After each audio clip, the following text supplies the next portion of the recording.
Hello दोस्तों, नमस्कार। स्वागत आपका हमारे इस YouTube चैनल पर। अभी हम पढ़ेंगे मोर्थ के सेक्शन 100 जनरल को।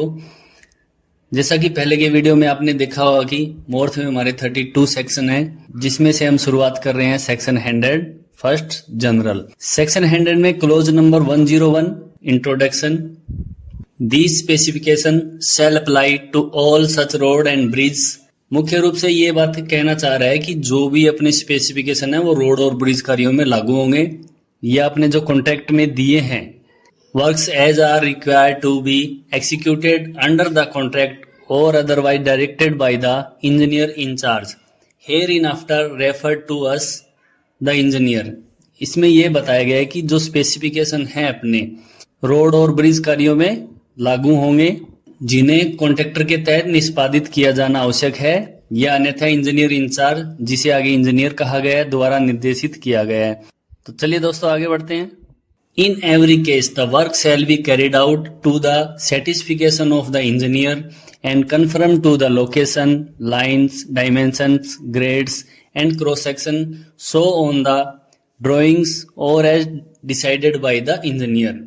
इसमें यह बताया कि प्रत्येक मामले में जो कार्य इंजीनियर की संतुष्टि के अनुसार ही किया जाना चाहिए तथा ड्राइंग में दर्शाए गए location, lines, dimension, grades and cross section के अनुरूप होगा या जैसा इंजीनियर द्वारा तय किया गया है। जो अपने कॉन्ट्रैक्ट में जो चीजें दी गई है और जो अपने ड्राइंग अपने तैयार की है उसी के अकॉर्डिंग काम करना चाहिए और उसी के अनुरूप काम होगा। The quality of material, processing of materials as may be needed at the site.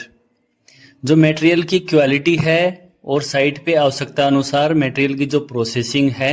Salient features of the construction work and quality of finished work, measures for safety of workers and public and traffic arrangements during execution shell comply with the requirements set fourth in succeeding sections. इसमें यह बताया है material की जो quality है, site की आवश्यकता अनुसार मटेरियल की प्रोसेसिंग और निर्माण कार्य की मुख्य विशेषताएं और तैयार कार्य की जो क्वालिटी है एक्सिक्यूशन के दौरान श्रमिकों और पब्लिक तथा यातायात व्यवस्था की सुरक्षा के उपाय आगामी सेक्शन में निर्धारित अपेक्षाओं के अनुरूप होंगे।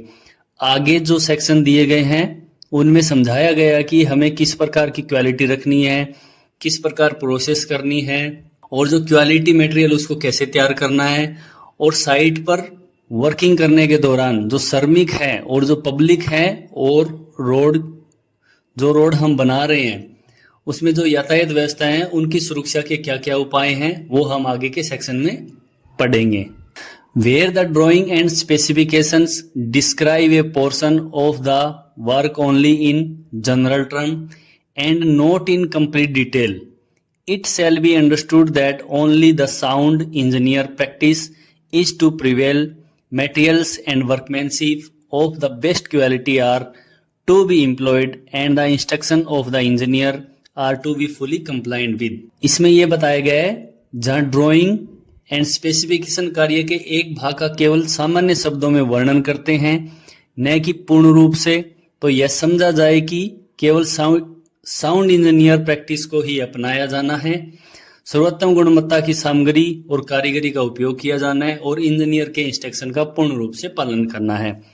जो भी हमारी ड्राइंग में एंड स्पेसिफिकेशन में कार्य में जो भी भाग दर्शाए गए हैं हमें उसका हो सकता है सामान्य शब्दों में वर्णन हो, मतलब डिटेल में कोई चीजें नहीं हो, इन शॉर्ट दे रखी हो, लेकिन उसको एक इंजीनियर द्वारा उसको समझना है और क्वालिटी से काम करना है और अपनी कारीगरी है को अपनाना है। सर्वोत्तम गुणवत्ता की सामग्री और अच्छे कारीगरों का उपयोग किया जाना चाहिए और इंजीनियर के इंस्ट्रक्शन का पूर्ण रूप से पालन करना चाहिए।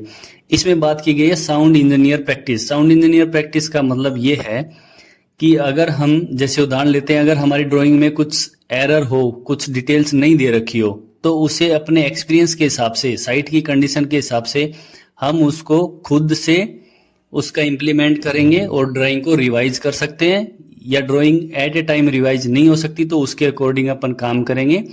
ए list of Indian Road Congress IRC specification and recommended code of practice which have been referred in these specification is given at appendix 1. जो IRC के स्पेसिफिकेशन हैं और रिकमेंडेशन हैं वो अभ्यास संहिताओं की सूची जिनका इन विनिर्देशों यानी कि स्पेसिफिकेशन में उल्लेख किया गया है अपेंडिक्स 1 में दी गई है। आगे बात करते हैं the latest edition of all specification standards code of IRC till 60 days before the final date of submission of the tender shall be adopted. इसका मतलब है जो टेंडर हमने प्रस्तुत किया है उसके प्रस्तुत करने की अंतिम तिथि से 60 दिन पहले तक IRC के सभी स्पेसिफिकेशन स्टैंडर्ड्स कोड का नवीनतम संस्करण अपनाया जाए। यानी जो लेटेस्ट अपने पास कोड है स्पेसिफिकेशन है उनको ही अपनाया जाना है।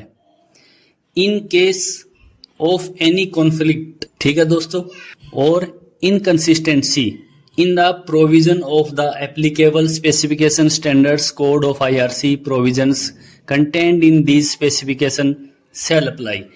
IRC के लागू स्पेसिफिकेशन स्टैंडर्ड कोड के प्रावधानों में किसी भी संघर्ष या असंगति की स्थिति में इन स्पेसिफिकेशन में प्रोविजन कंटेंट लागू होगा। तो दोस्तों आज था हमारा clause number 101। Thanks for watching. देखते रहिए, लाइक कीजिए, सब्सक्राइब कीजिए और शेयर जरूर कीजिए। अपना प्यार बनाए रखें।